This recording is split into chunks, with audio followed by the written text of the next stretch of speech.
Hey Noah, basketball season's coming up. Are you gonna try out? Of course. You know I never miss it. Hey Noah, are you gonna audition for the play again? You have to do it again. Oh, don't worry, I'll do it. What's the line? Extracurriculars are spectacular until the non-spectacular things kind of catch up to you. Hey Noah, why don't you do the assigned homework? Oh, my bad, I kind of forgot about it. Hey Noah, why aren't you replying to my text? Oh wait, are you ghosting me? No, it's not that, I promise. I've just been busy. Day after day, practice after practice, it's overwhelming almost to the point that I want to break. The kind of break you wouldn't expect, like your teacher when you ask too many questions and they just break. But like always, you gotta just thug it out. What do you mean you can't show up to tonight's rehearsal? Are you serious? Basketball practice? My bad, I'll fix my schedule. What do you mean you can't show up to tonight's basketball practice? Rehearsal? Are you serious?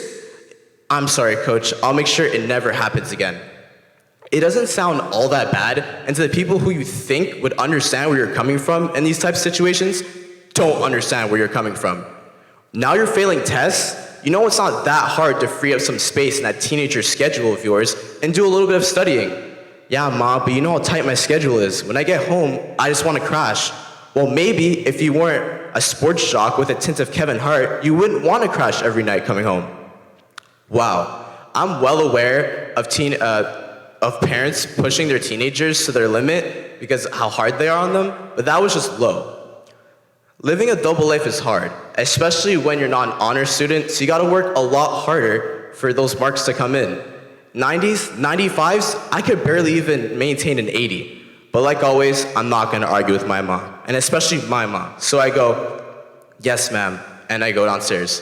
My mind racing and scrambling, trying to figure out a way to do all these things to please others, but to a certain extent, myself. I've realized that's no longer my time and my schedule, it's theirs. No time is no longer existent. It's run, and play this game of who gets no from 4:05 to God knows what hour anymore. I wish I can split myself in two.